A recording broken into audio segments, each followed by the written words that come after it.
That's the new model. South Africa, a country we never talk about because no one wants to admit what's happened there over the past 29 years. I'm not going to say Tucker Carlson is a racist. I'll let Tucker say it. There's no evidence that white supremacists were responsible for what happened on January 6th. That's No organized white supremacist forces in this country. Representative Sheila Jackson Lee has proposed an overreaching bill to stop racism, and Tucker doesn't like it. White supremacist ideology. If you engage in either one of them, you go to federal prison, possibly for a very long time. The bill would criminalize certain forms of hate speech. Those who post hateful speech but don't act on it could nonetheless be criminally charged if their speech is deemed to have motivated others to commit crimes. White supremacy-inspired hate crime.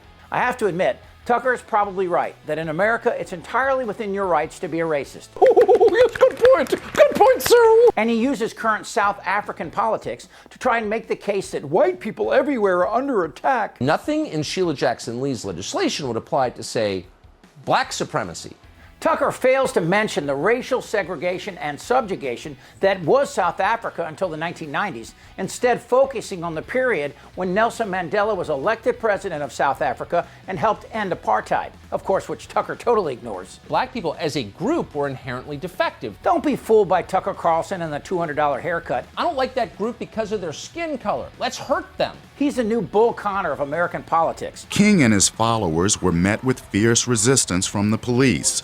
Public Safety Commissioner Eugene Bull Connor, backed by the majority of white residents, was determined to stop the demonstrations. The Republican Party, Fox News, and Tucker in particular used the politics of race to frighten white people.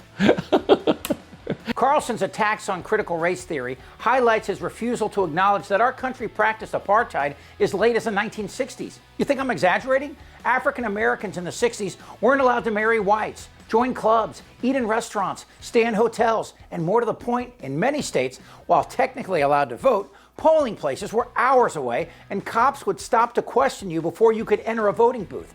Back then, we called it states' rights, which is a code word for good old boys only. It is designed that way. It is designed to confuse you. The Republican Party, Fox News, and Tucker in particular used the politics of race to frighten white people. In the universities, it has become an article of faith that were it not for the indelible stain of whiteness, America could be a utopia. Only whiteness stands in the way. Remember Jeff Sessions, the former U.S. Senator from Alabama and AG under Trump? He used to show Reefer Madness while campaigning for office. Now, Reefer Madness is a film that warns white people that if you let your women smoke pot, they'll want to sleep with black men. What the fuck is wrong with you? Fox doesn't just allow Tucker Carlson to attack African Americans, they encourage it. Because that's what Fox viewers want. An articulate race baiter who is talented enough to twist a lie repeatedly until the truth becomes an Escher-esque descent into the pretzel logic of fear and hate. Republican racists dating back to Lee Atwater have used the power of fear to tear our nation apart. Bush and Dukakis on crime. Bush supports the death penalty for first-degree murderers. Dukakis not only opposes the death penalty, he allowed first-degrui murderers to have weekend passes from prison. One was Willie Horton. As Trump ramps up for a 2024 run, Fox and Tucker will sharpen their knives, the race baiting will reach new heights, and the question for Democrats will be pretty goddamn important.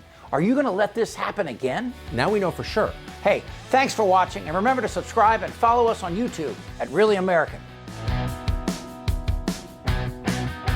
Reasonable person motivate actions by a person predisposed to engaging